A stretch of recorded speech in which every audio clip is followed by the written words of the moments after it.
السلام عليكم السلام عليكم السلام عليكم ورحمة الله وبركاته. وعليكم السلام ورحمة الله وبركاته.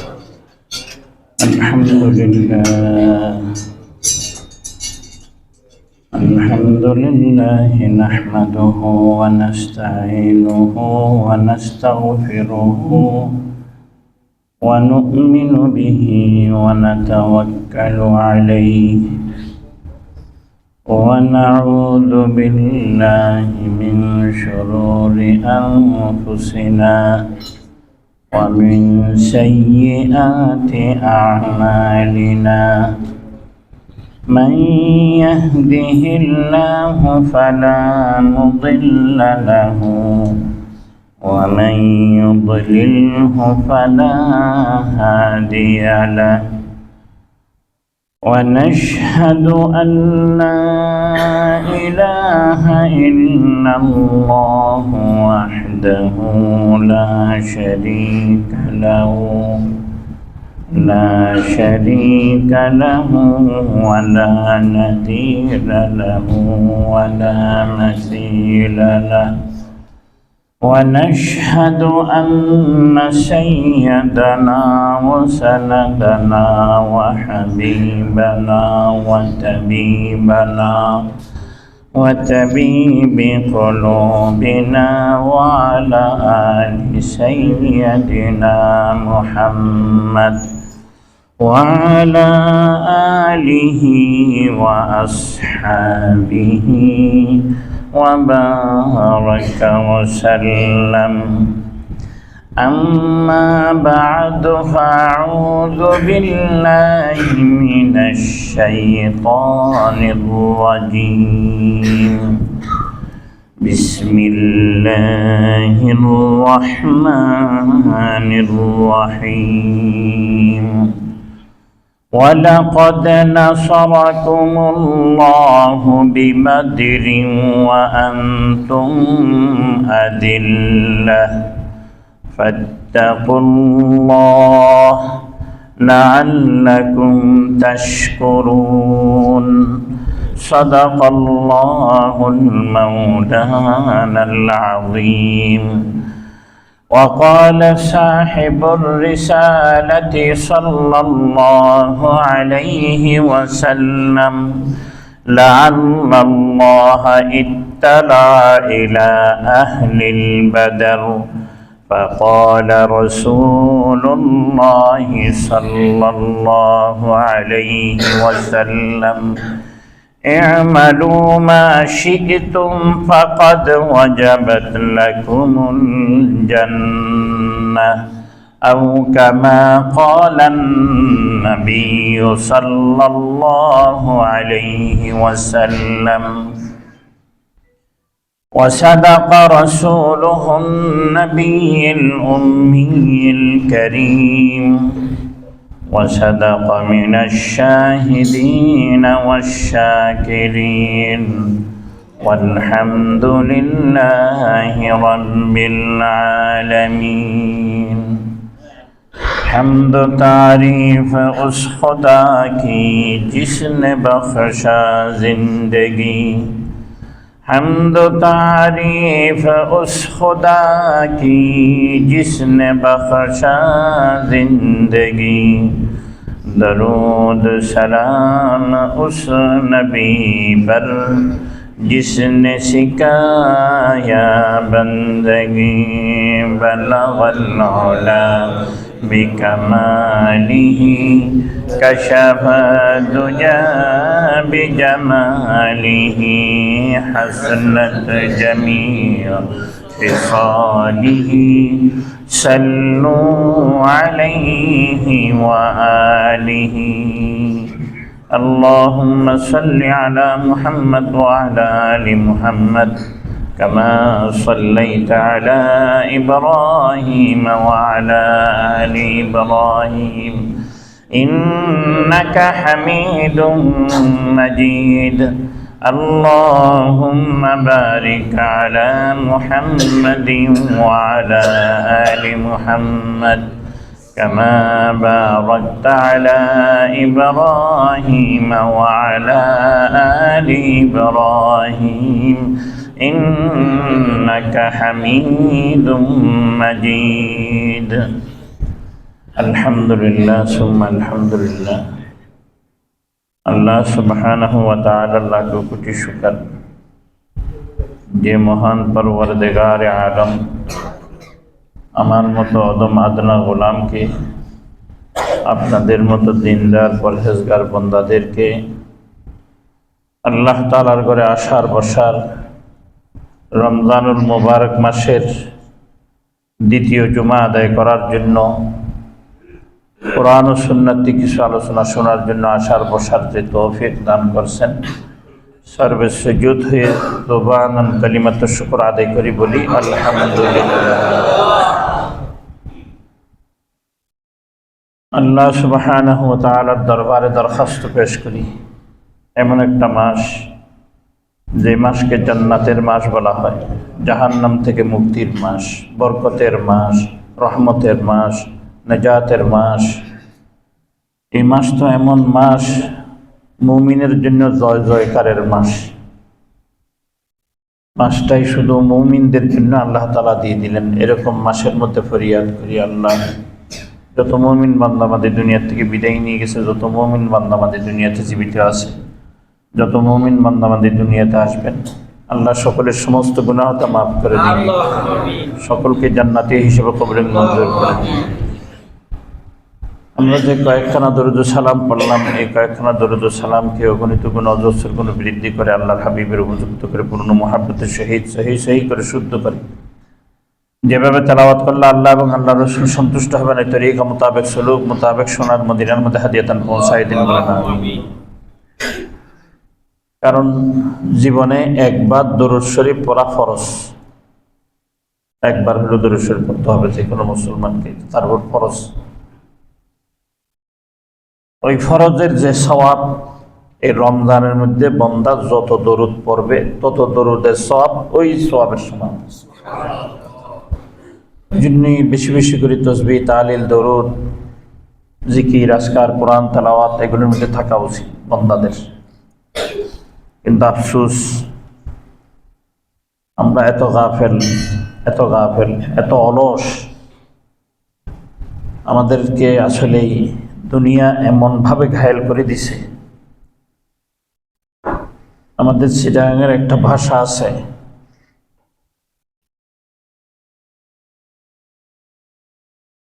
মানুষের হাজ্জত মল্লি ঠুড়ে।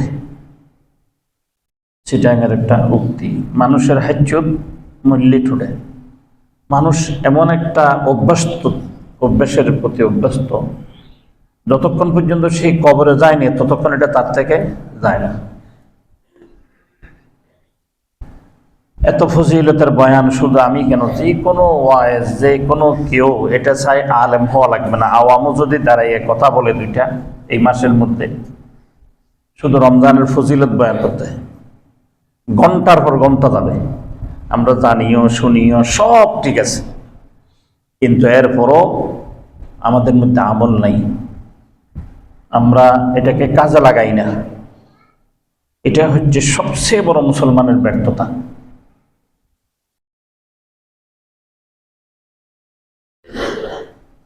আমি গত কয়েকদিন আগে আমি একটু মসজিদ থেকে ফজর নামাজের পর যাওয়ার সময় একটু দেরি করে যাই। কয়েকদিন আগে যাচ্ছি আমার মহল্লায়, আমি বলতে চাই না এই কথাগুলি, খুব দুঃখ এবং আফসোসের সহিত বলতে হয় জিনিসগুলি। আমি আবার মুসলমান বলি। নির্লজ্জতার একটা সীমা থাকা উচিত, সীমা অতিক্রম করাটা অত্যাধিক ক্ষতিকর। পকেটের মধ্যে মোবাইল ওয়াজ চলতেছে কুয়াকাটা সাহেবের, হাফিজুর রহমান কুয়াকাটা। আমার যতটুকু কানে বাজছে ততটুকুর মধ্যে বুঝতে পারলাম নমাজ সম্পর্কিত মাসালা আলোচনা করতেছে। ডান হাতে মাশাআল্লাহ ধোঁয়া ওঠে না ওই জিনিসটা, বাম হাতে 4 কাপ। পকেটে কি বললাম? কুয়াকাটা না মোবাইল বলি নেই, পকেটে মোবাইল বলি না, পকেটে ওয়াজ চলতেছে। কার? কুয়াকাটা হুজুরের। বিষয় আবার নমাজের। ডান হাতের মধ্যে দৌড় এটা, আর বাম হাতের মধ্যে মাশাআল্লাহ সার কাপড়ের নাম নিচ্ছি না আর কি। আমি চলে যাচ্ছি, স্যার হুজুর আসতেছে। আগেকার সময় তো এমন ছিল, যদি একজন টুপিওয়ালা আসে, টুপিওয়ালা বুঝেন তো, দাড়ি নাই, মোছ নাই, কিচ্ছু নাই, একটা টুপি পড়ছে শুধু, ওই টুপির সম্মানে সিগারেটওয়ালা সিগারেট লুকাই ফেলে। হেতেও জানে এত সিগারেট খায়, যে টুপি দিয়ে যাচ্ছে হেতেও কিন্তু সিগারেট খায়, কিন্তু এরপরও সম্মানে সে তাড়াতাড়ি সিগারেটটা লুকে। কার সম্মান? ওই ব্যক্তির সম্মান না, টুপির সম্মান। ওই জিনিস এখন এমনভাবে উঠে গেছে তা ভাষায় প্রকাশ করার মতো না। আর তাও ঘটনা কিসে? রমজানে, মাত্র কয়েকদিন আগে। আমার আফসোস লাগে, দুঃখ লাগে এরকম ব্যক্তিদেরকে দেখলে। তুমি তোমাকে মুসলমান বলো। আমাদের তো মুসলমান এখন শতকরা বললে ভুল হবে না, একটু 2 রোজা পর্যন্ত 100 মুসল্লি থাকে। 2 রোজার পরে মাশাআল্লাহ 15-20 জনের মতো ছুটে যায়। এটা হচ্ছে যে নমাজ ছুটে, রোজা ছুটে 30 থেকে 40 জনের। যখন আরো একটু 7-8টা পর্যন্ত যায়, তাহলে নমাজ চলে যায় 40 থেকে 45 জনের, রোজা ছুটে যায় প্রায় 70 জনের মতো রোজা রাখে না। আমি হলফ করে বলতে পারবো আপনাদেরকে। তুমি এখন আগে ধরেন রিক্সা চালাইতো, মনে করতাম কষ্ট। আমি আপনাদেরকে অনেক সময় বলছি, রিক্সা চালাইতো, পেট্রোলের রিক্সা, এমন করে মাত্র কষ্ট হইতো ওই জন্য। এখন তো মাশাআল্লাহ এমনি চাপ মেরে চলে যায়, এরপরও রোজা রাখে না। অর্থাৎ রোজা রাখে না কষ্টের জন্য, এটা না, কিন্তু এটা তার অভ্যেস হয়ে গেছে রোজা না রাখা, ওই জন্য সে রোজা রাখে না। আমি কথাটা বুঝাইতে পারতেছি কিনা এটা জানি না। আমি আগে তো মনে করতাম যে কষ্ট হয়, রিক্সা চালায়, দিন মজুর, অমুক করে সমুক করে, খুব কষ্ট হয়, কেমনে রোজা রাখবে, একটু দিলের মধ্যে ময়লা না সে না। কিন্তু এখন দেখি যে না না না না, এটা আসলে কিন্তু কষ্টের জন্য রোজা রাখে না, এটা না, এটা হচ্ছে যে তার অভ্যাস হয়ে গেছে রোজা না রাখা। আবার আমি আমাকে কি বলি? মুসলমান বলি। মুসলমান কাকে বলে? মুসলমান তো এটাকে বলা হয়, আল্লাহ তাআলা বলতেছেন ইয়া আইয়ুহাল্লাযীনা আমানু, না না, ইয়া আইয়ুহাল্লাযীনা আমানুত্তাকুল্লাহ হাক্কা তুকাতিহি ওয়া লা তামুতুন্না ইল্লা ওয়া আনতুম মুসলিমুন। ইয়া আইয়ুহাল্লাযীনা আমানুত্তাকুল্লাহ হাক্কা তুকাতিহি, তুমি ঈমানদার যে হইছো, এই ঈমানের হক পরিপূর্ণ আদায় করো। যদি ঈমানের হক পরিপূর্ণ তুমি আদায় করতে পারছো, তাহলে তোমাকে কি বলা হবে? মুসলমান বলা হবে। এই মুসলমানিত্ব নিয়ে যদি তুমি কবরে যাইতে পারো, তাহলে তুমি সফল। আর যদি এই মুসলমানিত্ব ছাড়া তুমি কবরে আসো, এমন কুদামি খাবা, এটার কোনো পিঠে বরদাস্ত তো করতে পারবে না, এমন চিল্লানি চিল্লিবে। এই মাত্র একটু উপরে, এক সিনে উপরে মানুষ, এই মানুষ শুনবে না, কিন্তু জীব জন্তু, গরু দেখছেন, গরু যখন কবরস্থানে যায়, অনেক কবরের মধ্যে যখন নাকি ঘাসের মধ্যে মুখ লাগায় থাকে, দেখছেন কোন সময় এরকম? অনেক অহরহ ঘটনা আছে এরকম। কারণ আল্লাহর নবী রাসূলুল্লাহ সাল্লাল্লাহু আলাইহি ওয়াসাল্লাম বলছেন, জীবজন্তু তাদের অবস্থাটা টের পাচ্ছে, ওই জন্য তার হাইবত হয়ে যায়, কিন্তু তাদের জবান নাই, মানুষকে প্রকাশ করতে পারতেছে না। দেখো এই কবরের মধ্যে কিরকম আযাব হচ্ছে, তুমি এখানে নাচানাচি করো, তুমি রোজা রাখতেছো না, পকেটের মধ্যে মোবাইল রেখে কাটার ওয়াজ শুনো, রোজা না রেখে মুসলমান নিজে দাবি করো, এক হাতে সিগারেট রাখো। এখন বলতে পারেন হুজুর, উনি যদি অসুস্থ হয়, অসুস্থ লোকের পরিচয় পাওয়া যায়, আপনি আমার ওয়াজ করেন না কমপক্ষে এতটুকু। এটা করলে কিন্তু মাথা আরো ফেটে যাবে। তো কে অসুস্থ লোক, কে অসুস্থ লোক না, এটা তো বুঝার কমপক্ষে কাজের অতটুকু কাজে পেয়ে যেত। আল্লাহ আপনাদের এই মিম্বরে বসার তৌফিক দান করছে। যদি অতটুকু যদি বুঝার তৌফিক না থাকতো, এই মিম্বরে বসার তো তৌফিক আল্লাহ তাআলা দিত না। আশ্চর্য লাগে, ওই জন্য বলছি কথাগুলি, খুব দুঃখ লাগে, বিশ্বাস করেন, এত কষ্ট লাগে বলার মতো না। মনে করলাম নামাজ 5 ওয়াক্ত, এত তো আসা টাওয়া কষ্ট, ঠিক আছে, রোজা আফসোস, আল্লাহ তাআলা মাফ করুন। খায়ের, আমার আজকে গত জুমায় আপনাদেরকে বলেছিলাম, আমার আসল বিষয়বস্তু হচ্ছে যে বিবাদরিন, বদর সম্পর্কিত আলোচনা। কেন রমজানের মধ্যে কেন আলোচনাটা, এটার উত্তর, যদি কেন রমজানে আলোচনা, হুজুর অন্য সময় করতে পারেন এই রমজানে কেন? বদর যুদ্ধ সংগঠিত হয়েছিল রমজানের 17 রমজান। কত রমজান? 17 রমজান। হিজরতের কোন বছর? 2য় হিজরি। এটা স্মরণ রাখবেন, এটা বেশি স্মরণ রাখা উচিত মুসলমানদের। দ্বিতীয় হিজরির রমজান মাসের 17 তারিখ বদর যুদ্ধ সংগঠিত হয়। এই যুদ্ধ তার ওজন কতটুক, তার দাম কতটুক, এটা বোঝার জন্য আগে মক্কা এবং মদিনার ভৌগোলিক অর্থনৈতিক প্রেক্ষাপট আমাকে বুঝতে হবে। এটার গুরুত্ব কতটুক বোঝার জন্য বদর যুদ্ধের। মক্কার মধ্যে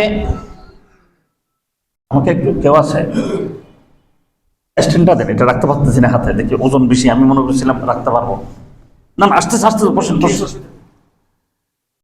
তাই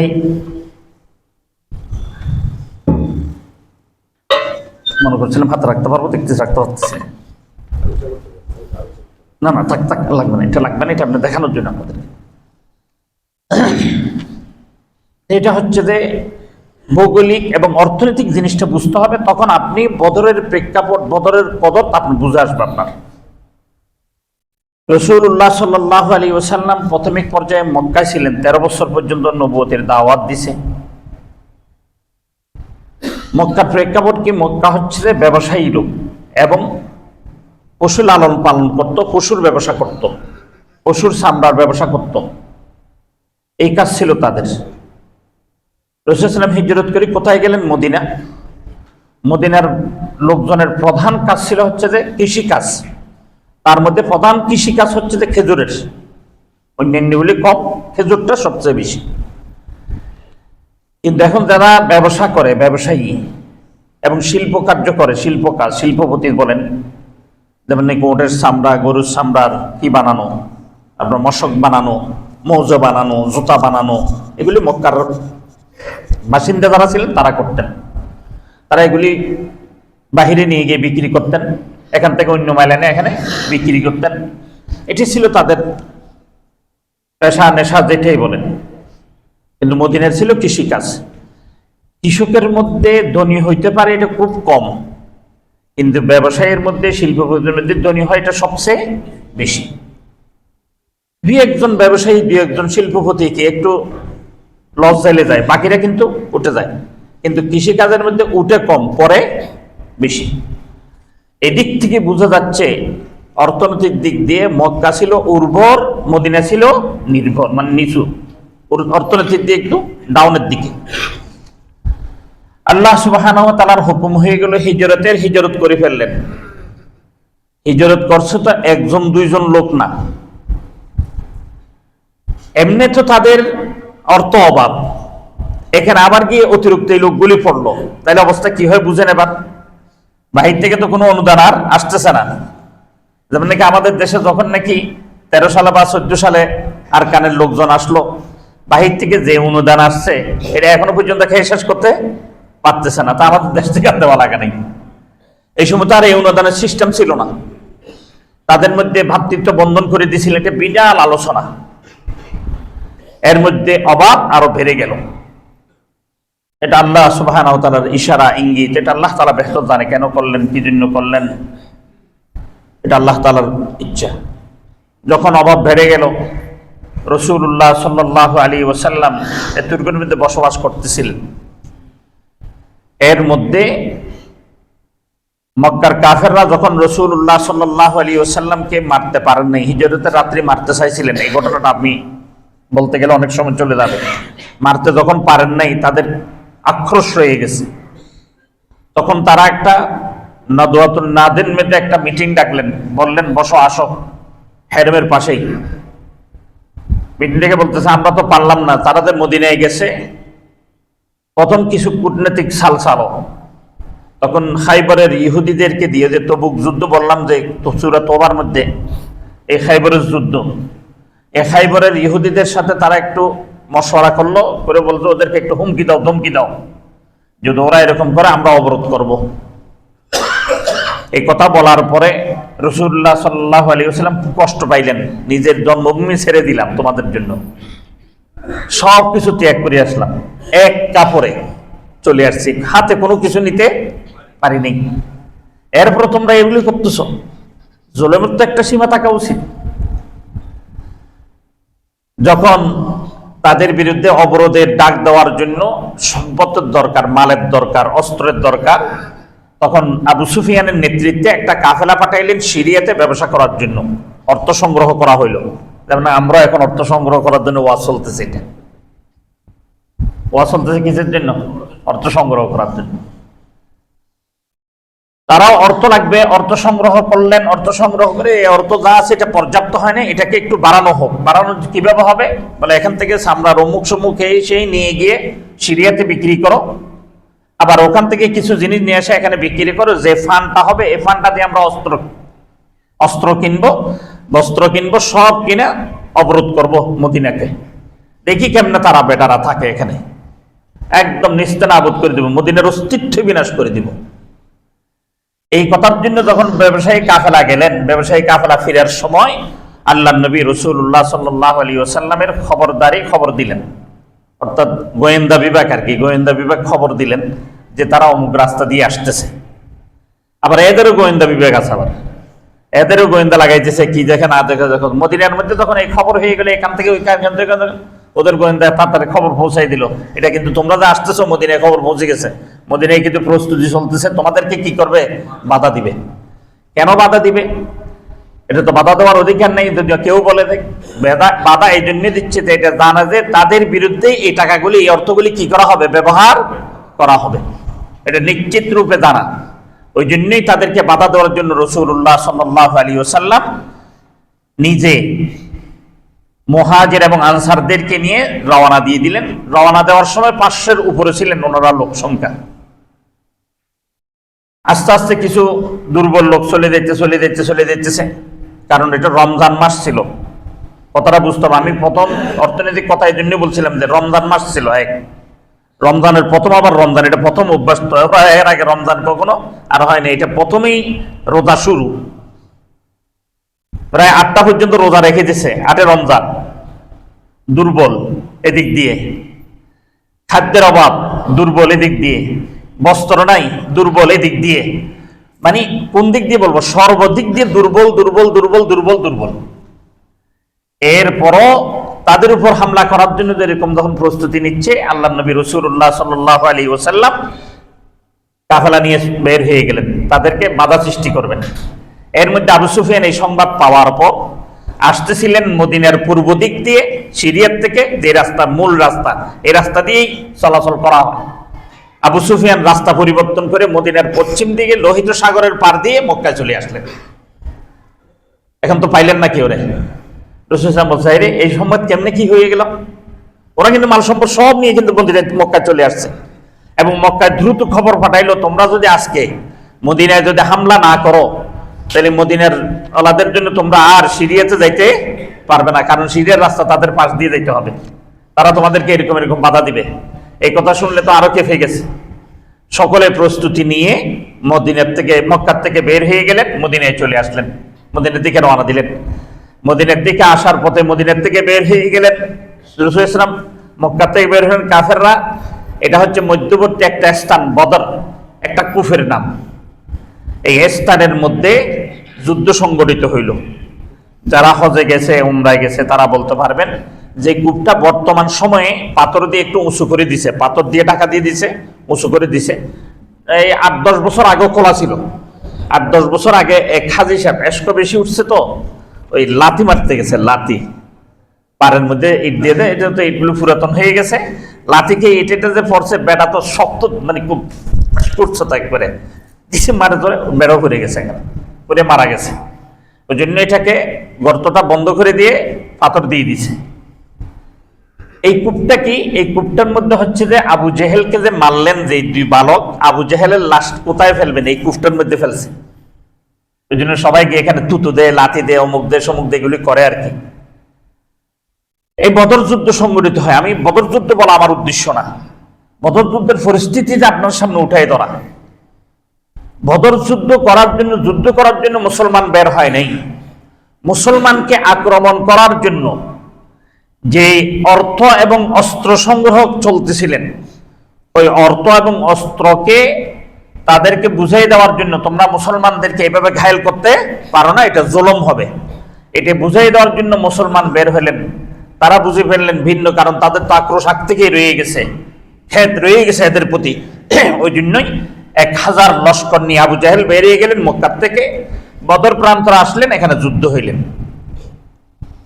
এই যুদ্ধ যখন হইতেছিল 1000 কাফের, 313 জন মুসলমান।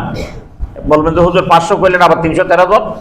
500 জনের মধ্যে যে আস্তে আস্তে যাইতে যাইতে আরো প্রায় 70 জনের মতো মুনাফিক ছিল। মুনাফিকরা পরবর্তী রাসূল ইসলামের সাথে আসেন নাই।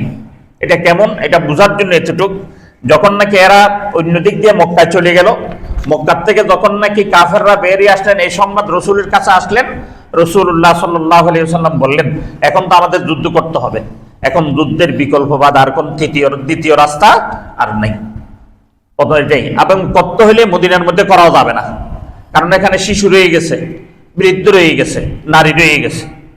ওরা যখন হামলা করবে, ওরা আর কিছু এগুলি বাজ বিচারে করবে না, এগুলির জন্য আমি ওদেরকে ক্ষতি করতে দিতে পারি না। ওই জন্য চলো এই বদর প্রান্তরে আমরা তাদের সাথে মোকাবেলা করি। এখন বদর প্রান্তরে যখন মোকাবেলার জন্য আসছে, যে স্থানটা ভালো এটা দখল করে নিছে কারা? কাফেররা। এবং যে স্থানটা খারাপ, অর্থাৎ বালু, 1 পা দিলে 2 পা পিছনে যায়, এটা পড়ছে মুসলমানদের। আল্লাহ তাআলা প্রথম যে নুসরত করলেন এই যুদ্ধে, প্রথম নুসরতটা বৃষ্টি। প্রথম নুসরতটা কি? বৃষ্টি দিয়ে প্রথম নুসরত শুরু। এই নুসরত দিয়ে আল্লাহ সুবহানাহু ওয়া তাআলা বদরকে বিজয় দিলেন, 313 জনকে বিজয় দিলেন 1000 সশস্ত্র শক্তিশালী মক্কার যোদ্ধাদের বিরুদ্ধে। মদিনার লোকজন কিন্তু যোদ্ধা ছিল না, মক্কার লোকজন কি আবার যোদ্ধাও। এই যোদ্ধাদের সাথে 1000 যোদ্ধাদের সাথে 313 জন বিজয় অর্জন করে। পরিস্থিতিটা কেমন ছিল?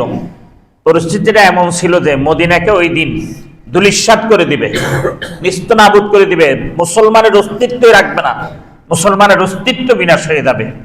ওই জন্য আল্লাহ সুবহানাহু ওয়া তাআলা প্রথম বলতেছিলেন, আমি নুসরত করলাম বিসালাসাতি আলাফিম মিনাল মালাইকাতি, আমি 3000 ফেরেশতা দিয়ে কি করলাম? নুসরত করলাম।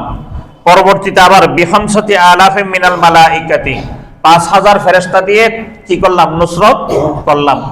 যখন বদর প্রান্তরে যুদ্ধ শুরু হয়ে গেল, যুদ্ধের প্রথম যখন নাকি গিয়ে মাস এবং মাওয়াজ এই 2 ভাই যখন আবু জেহেলকে ফেলে দিলেন, সাথে সাথে যুদ্ধের মোড় ঘুরে গেলেন। এরপরে যখন দেখলেন এত লস্কর, সাদা সাদা পাগড়ি বাঁধা, সাদা সাদা জুব্বা বাঁধা, সাদা সাদা ঘোড়া, সাদা সাদা তরবারি, এগুলি আবার কি? এত যুদ্ধ কোত্থেকে বেরিয়ে আসতেছে? দেখে এদিক থেকে বেরিয়ে আসতেছে, ওদিক থেকে বেরিয়ে আসতেছে, ওদিক থেকে আসতেছে, এদিক থেকে আসতেছে। সাদা তো সাদাই, সাদা কিন্তু দেখা যায় বেশি, এটা বুঝেন তো।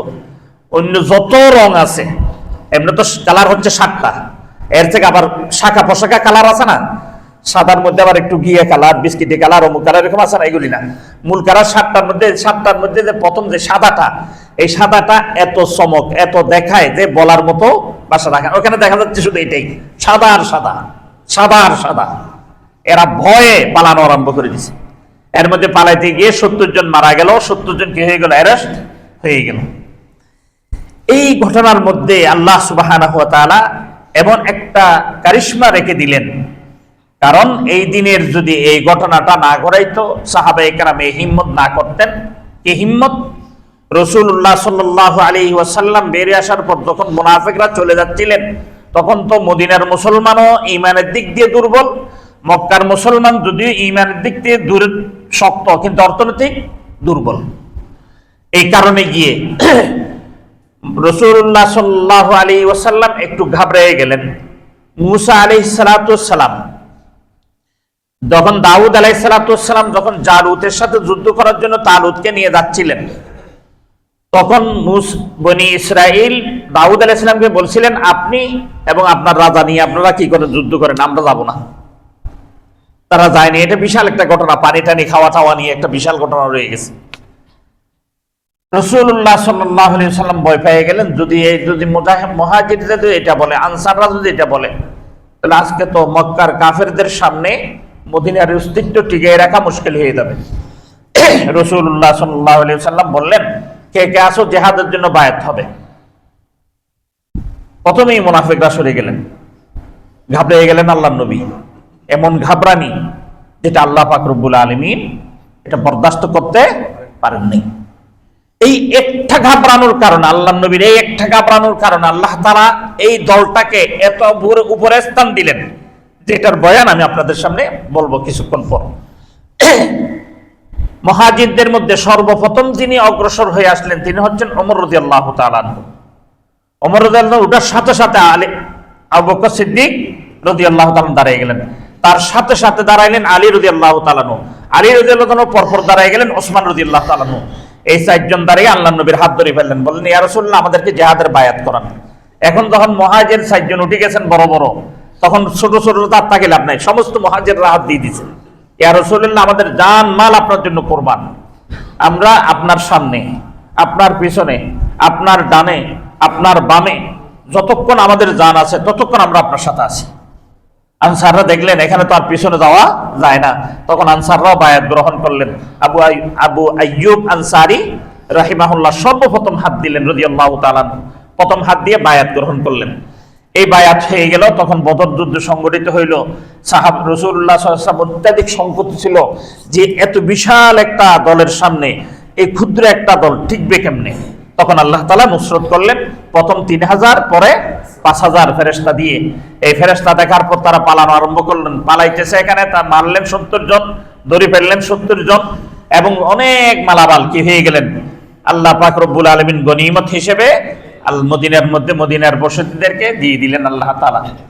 এই কথাটাকে রাসূলুল্লাহ সাল্লাল্লাহু আলাইহি ওয়াসাল্লামের ওই ঘাবড়ানির কারণে এই কথাটা আল্লাহ পাক রব্বুল আলামিন ঘোষণা করলেন। কি কথা?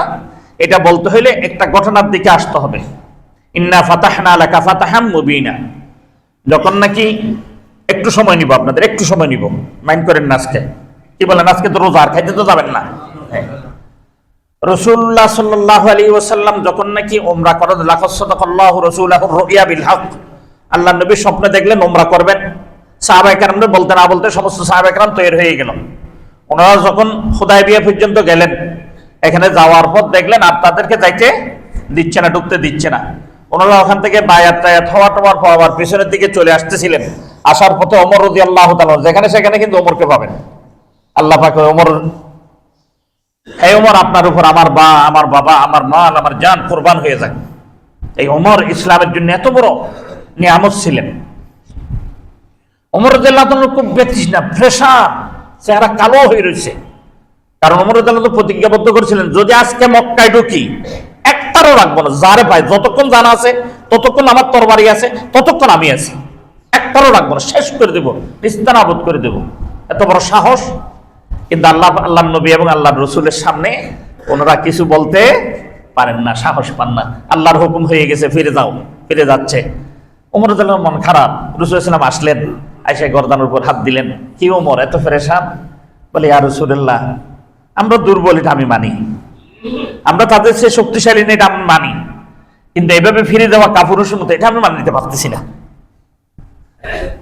তখন আল্লাহ নবী হাসি দিলেন, বলে ইয়া রাসূল আপনি হাসতেছেন আমার এই দুঃখের সময়? বলে হাসতেছে এই জন্য আল্লাহ তাআলা একটা আয়াতে কারিমা নাযিল করে দিলেন। কি আয়াত? ইন্না ফাতাহনা লাকা ফাতাহাম মুবিনা। তোমাদের জন্য বিজয় আসবে, অপ্রকাশ্য বিজয় নয়। কি বিজয়? প্রকাশ্য বিজয় তোমাদের জন্য আসতেছে। এই বিজয় কখন হবে, কি হবে, এটা আল্লাহ তাআলা নির্দিষ্ট করে বলেন নাই। যখন 8ম হিজরি সনে, এটা 6ষ্ঠ হিজরি সনের কথা, এই যে উমরা করতে আসা রাসূল সাল্লাল্লাহু আলাইহি ওয়াসাল্লাম 8ম হিজরি সনের মধ্যে আল্লাহ তাআলা হুকুম দিলেন তুমি আবার কি করো, মক্কা বিজয় করো। মক্কা বিজয় করার জন্য কি হয়ে গেলেন, বের হয়ে যাবেন।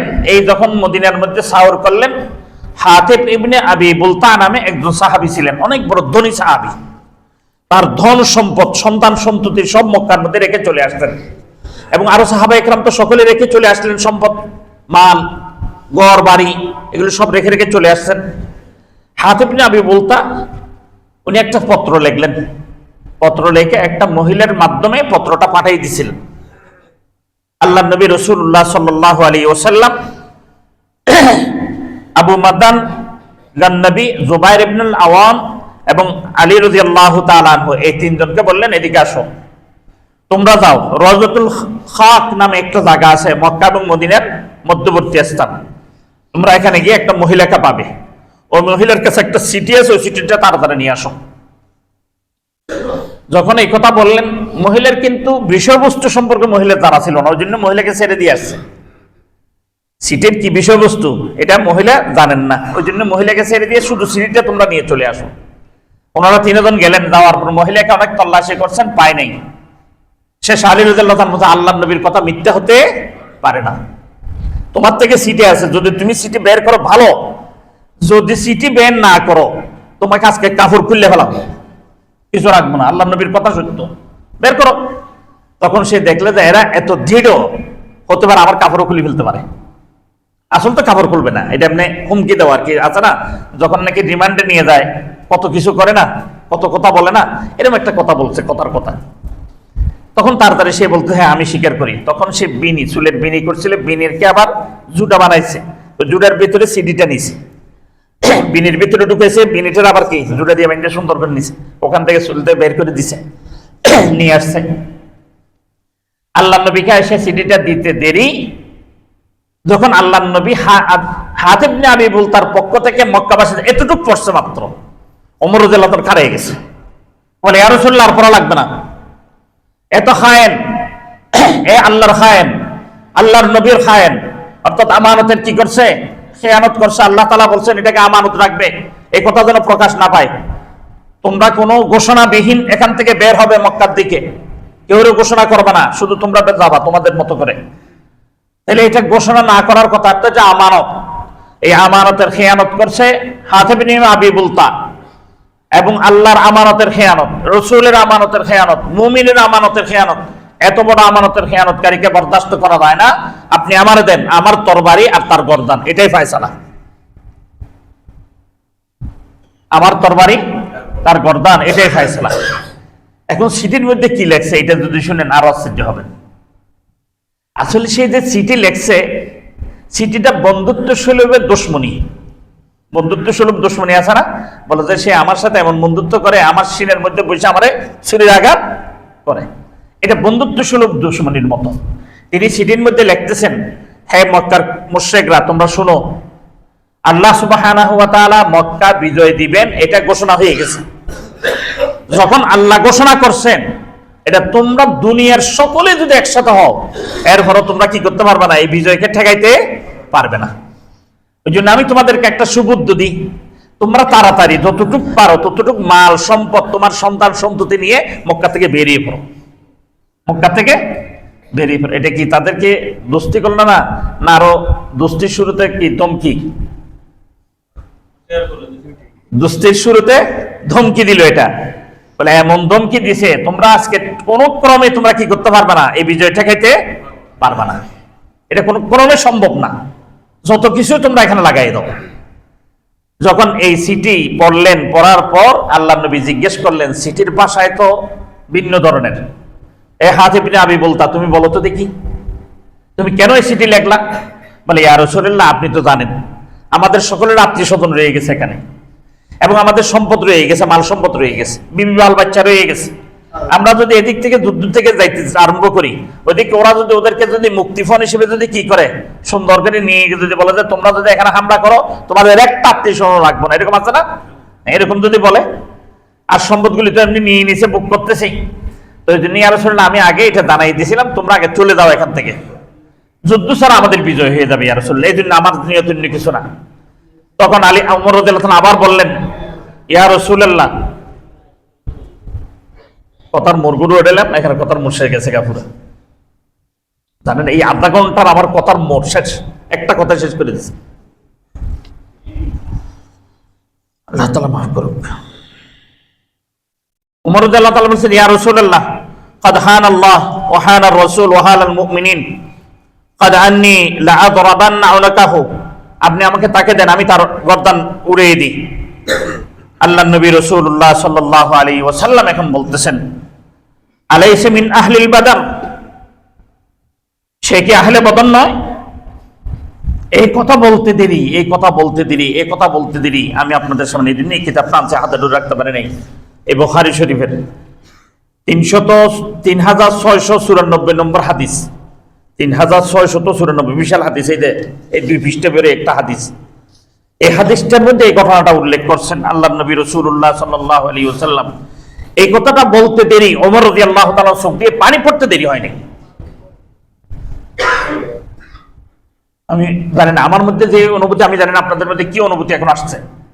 এতক্ষণ ওমর রাদিয়াল্লাহু তাআলা এত শক্ত ছিল, হাতিব ইবনে আবি বুলতাকে শেষ করে দিবে, আর সেই জায়গার মধ্যে যখনই বলছে সে কি বদরের সদস্য না, এই কথা বলতে দেরি ওমর রাদিয়াল্লাহু তাআলা পানির চেয়ে নরম হয়েছে, শুধু এতটুকু নয়, বরফ যেরকম গলা আরম্ভ, ওমর রাদিয়াল্লাহু তাআলা চোখ দিয়ে পানি গলা আরম্ভ হয়ে যেত। সুবহানাল্লাহ।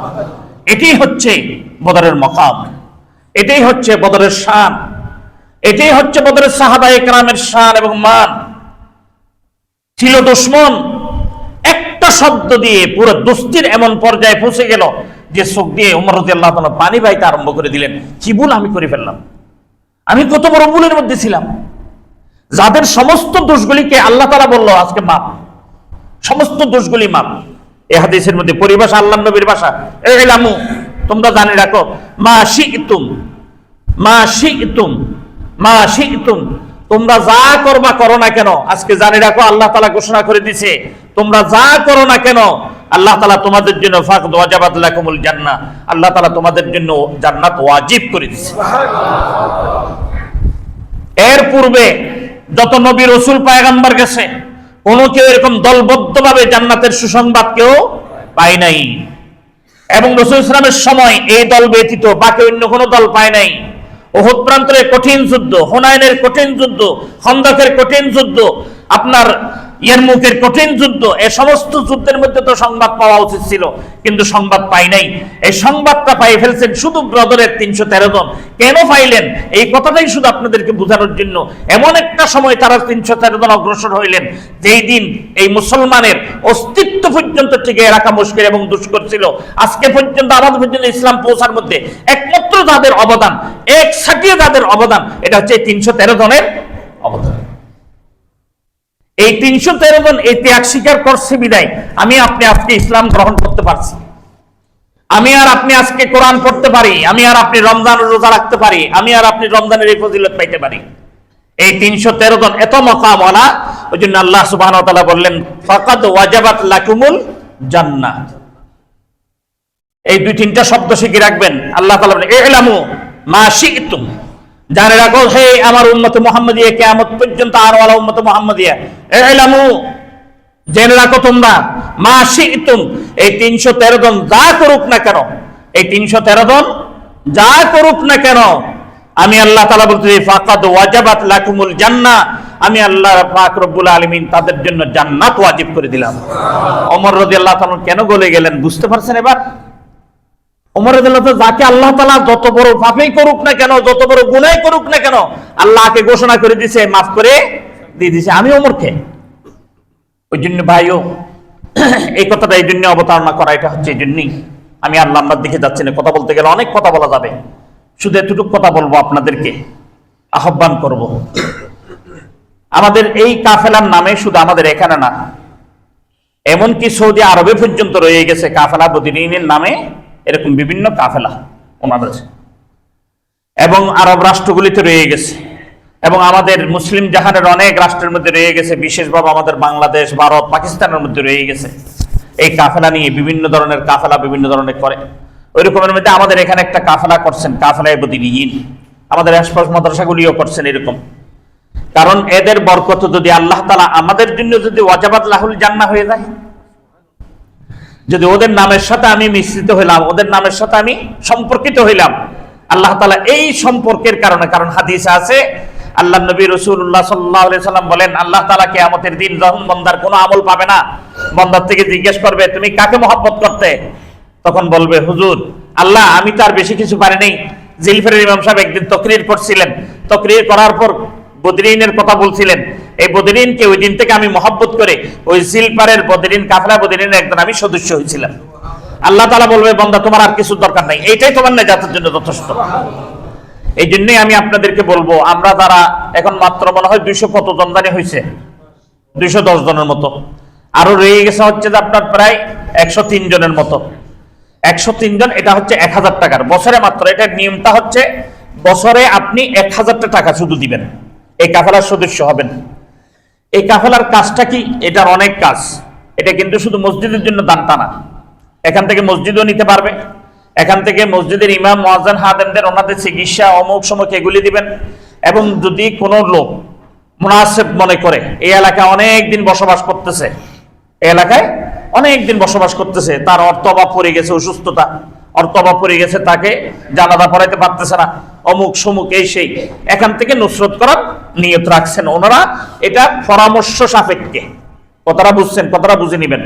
পরামর্শ করে যদি মুনাসিব মনে করে দেওয়ার, তাহলে ওনারা দিবেন, মুনাসিব মনে না করলে দিবেন না, কারণ এটা তো এমন হতে লঙ্গরখানা না। ওই জন্যই ভাইও আমি আপনাদেরকে অনুরোধ করব, যদি আপনারা এই কাফেলা নাও করেন, আপনারা যদি কোনো সদস্য একজনও না হন, আমি খোদার কসম করে বলি ওয়াল্লাহ তাল্লাহ বিল্লাহ, ওনারা যে নেক নিয়ত করছে এক নিয়ত ইনশাআল্লাহ সফল হবে।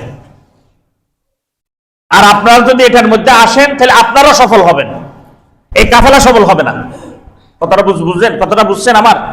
আপনারা যদি একজন নাও আসেন, এই কাফেলা, এই কাম বিফল হবে না। কারণ দুনিয়ার মধ্যে আমার আর আপনার সুরতে বিফল দেখা যাইতে পারে, কিন্তু এই নেক নিয়ত করার সাথে সাথে আল্লাহ সুবহানাহু ওয়া তাআলা এদের নামে জাযা ফাজা দেওয়ার জন্য অলরেডি সব রেডি করে ফেলছে। তাইলে বুঝা যাচ্ছে দুনিয়াতে সফল আসুক আর না আসুক, নেক কাজ নিয়ত করার সাথে সাথে ইসলাম বলতেছে সে সফল, ইসলাম বলতেছে কি সে সফল। আর আমি আর আপনি যদি এটার মধ্যে অংশগ্রহণ করি, তাহলে আমি কি দলটাকে সফলতা দিলাম, না আমার নিজের সফলতা নিজেই নিলাম? তাহলে নিজের সফলতা। তাহলে যে ব্যক্তি নিজের সফলতা বুঝে না, তাহলে ওই ব্যক্তি কি বলতে হবে এবার বুঝেন। এটা একটু বাসও দিয়ে দিলাম আর কি সাথে। ওই জন্য বলতেছি ভাই, এটা কেন বলছি, আমি আজকে এটা অনেক বছর ধরে বলে আসতেছি, কিন্তু আপনাদের মধ্যে এটার কোনো টনক নাই। এটা মুসলমানের পরিচয় না। মুসলমানের পরিচয়টাই বলা হয় যে মুসলমান এমন এমন মুসলমান, এমন মুসলমান যখন বলবে, ইউসুফ আলাইহিস সালাতু ওয়াস সালামকে যখন বাজারে উঠাইলেন, খরিদ্দার আসলেন, এক বুড়ি আসলেন, এক বুড়ি সুতা নিয়ে জিনিস কিনা যায় নাকি? মুদ্রা যখন প্রচলন, আসবাব প্রচলন, এটা এক জিনিস। মুদ্রা যখন প্রচলন, তখন আসবাব দিয়ে মাল কিনা যায় না। আসবাব বুঝেন, মাল দিয়ে আর কি, মাল দিয়ে মাল কিনা যায় না, মুদ্রা দিয়ে মাল কিনতে হয়। যখন মুদ্রার চলন, তখন মাল নিয়ে আসছে মাল কেনার জন্য, সুতা নিয়ে আসছে ইউসুফকে কিনবে। জিজ্ঞেস করতেছে বুড়িমা, তুমি সুতা নিয়ে আসছো কি জন্য? বলে ইউসুফকে কেনার জন্য। বলে কেন? বলে দেখলাম ইউসুফকে কেনার জন্য লাইন ধরে গেছে। এই মিশরের বাজারের মধ্যে 1000 বছরের ঐতিহ্য এটা, এত গোলাম, এত বাঁধি আসে, কোনোদিন লাইন ধরে নাই। এই ইউসুফ যখন 1000 বছর পরে এই বাজারে উঠছে, ইউসুফকে খরিদ্দারি হিসেবে লাইন ধরছে সকলে, রাজা বাদশাহ পর্যন্ত এখানে লাইন ধরছে। তাহলে আমিও একটু লিস্টের মধ্যে নাম উঠানোর জন্য কি করলাম? লাইন ধরলাম। এই লাইনের দাম বাড়ানোর জন্য নয়, এই লাইনে যে দাম হয়ে গেছে আমিও এটার মধ্যে জড়ো হয়ে আমার দামটা বাড়ানোর জন্য। তাহলে একটা বুড়ি বুঝতে পারছে, আর আমি আর আপনি আধুনিক যুগে আসার পর আমি আর আপনি বুঝতে পারি না। ওই বুড়ি বুঝতে পারছে যে এই লাইনের মধ্যে যদি আমি জড়িত হয়ে যাই, তাহলে আমার দাম বাড়বে, বলবে যে আজিজ মিছিল যে লাইনে দাঁড়াইছে ওই লাইনের সুতে নিয়ে এই বুড়ি দাঁড়িয়ে গেছে। তাহলে এই লাইনের মধ্যে যে দিলপারে ইমাম সাহেব দাঁড়াইছে, কাফেলায় মদিনার সদস্য হয়েছে, আমি যদি হই তাহলে আমারও সৌভাগ্য, আমার কি সৌভাগ্য।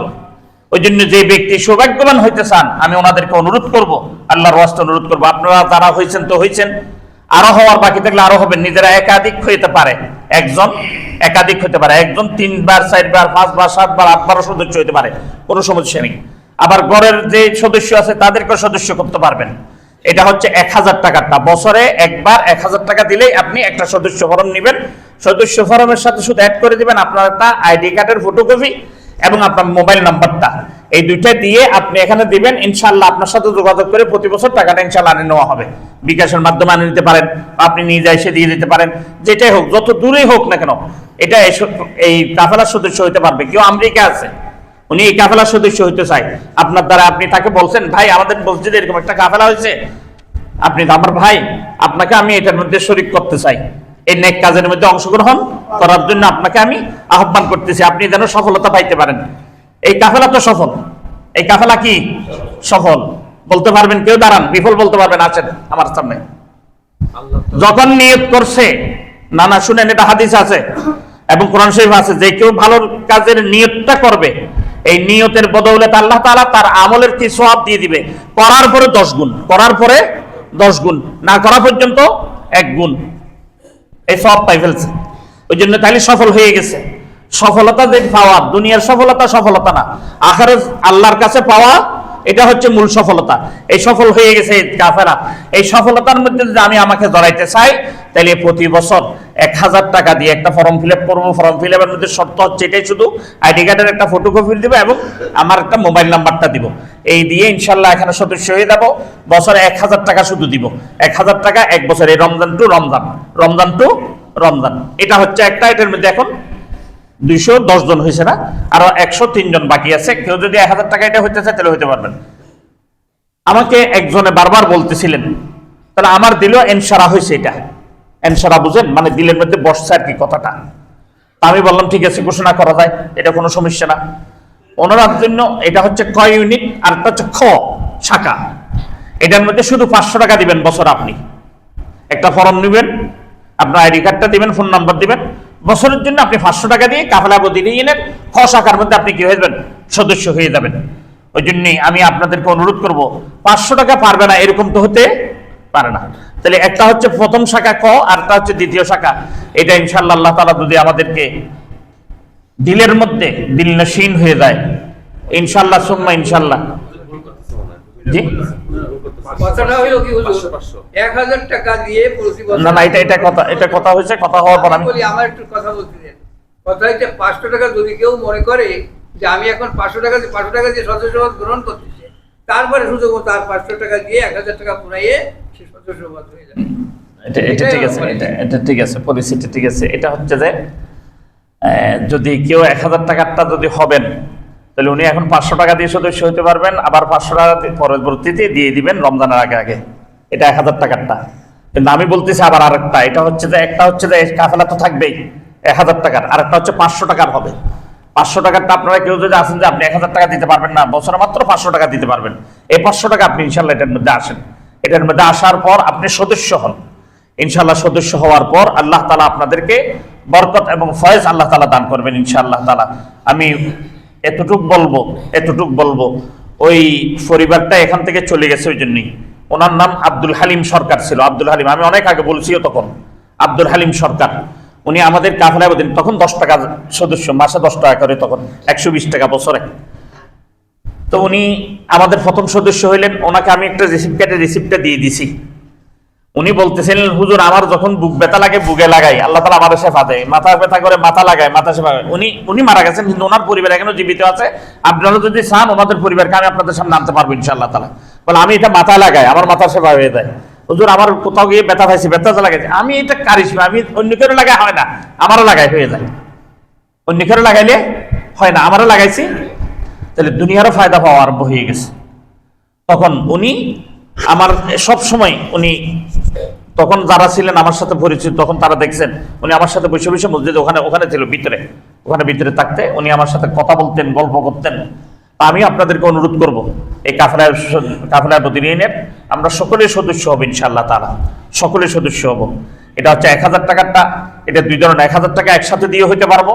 1000 টাকাটা আমি এখন 500 টাকা দিলাম, পরবর্তীতে আবার 500 টাকা দিয়ে দিব রমজানের আগে। তাহলে 1000 টাকা দিয়ে আমি এইভাবে সদস্য হইতে পারবো। আর আমি আরেকটা আপনাদেরকে দিলাম, যেটা আমার দিলের মধ্যে আপনার আসতে জন্যই, এটা হচ্ছে 500 টাকার আরেকটা শাখা হবে। একটা হচ্ছে এটা 300 জন, 313, আরেকটা 313 জন হবে 500 টাকার। আপনারা সকলে মেহেরবানি করে ওই 500 টাকা করে দিয়ে আর 313 জন এখানে আসবেন ইনশাআল্লাহ তাআলা।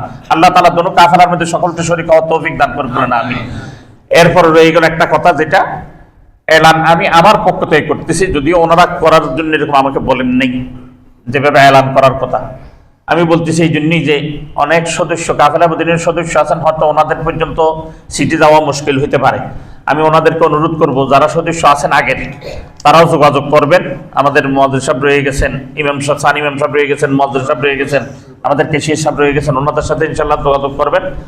আর একটা আগামী শুক্রবার বাদ আসর একটা অনুষ্ঠান হবে। বাদ আসর, কখন বললাম? বাদ আসর অনুষ্ঠান হবে ইনশাআল্লাহ কাফেলা বদিন নিয়ে। ইনশাআল্লাহ এখানে আমাদের সেক্রেটারি সাহেব আছে, উনিও আলোচনা করবেন। আমাদের একরাম ভাই আছে, আমাদের ইঞ্জিনিয়ার সাহেব আছেন, আমাদের ডাক্তার সাহেব আছেন, আরো যারা যারা গণ্যমান্য ব্যক্তিরা আছেন, ওনারা 2 মিনিট আপনাদের সামনে কথা বলবেন ইনশাআল্লাহ কাফেলা বদিন নিয়ে। আসরের পর থেকে অনুষ্ঠানটা হবে। আমি আপনাদেরকে অনুরোধ করব, যারা সদস্য হয়েছেন তারা এবং যারা হবেন তারা মেহেরবানি করে আগামী এই বুধবারের মধ্যে যোগাযোগ করে ফেলবেন আপনারা মেহরবানি করে। যারা সদস্য তারাও, যারা সদস্য হবেন তারাও, হবেন ওরা, হবেন না ওনারা না, যারা হবেন ওনারা, যারা হয়েছেন ওনারা একটু মেহরবানি করে ওনাদের সাথে যোগাযোগ করে কিভাবে কি হবে এটা একটু করে নিয়ে ইনশাল্লাহ আপনারা তাল্লুক করে নেবেন বুধবারের মধ্যেই। বৃহস্পতিবার আমরা একটা ফাইনাল করবো ইনশাল্লাহ, আর শুক্রবার, আগামী শুক্রবার বাদ আসর থেকে এই কাজটা শুরু হবে ইনশাআল্লাহ তাআলা। আল্লাহ সুবহানাহু ওয়া তাআলা আমাদের সকলকে কাফেলায়ে বদরিনের শরীক হয়ে এই অনুষ্ঠানের মধ্যে বাদ আল আসর, আসরের পরে এই অনুষ্ঠানে শরীক হওয়ার তৌফিক দান করুন বলেন আমিন। ওয়া আখিরু দাওয়ানা আলহামদুলিল্লাহ।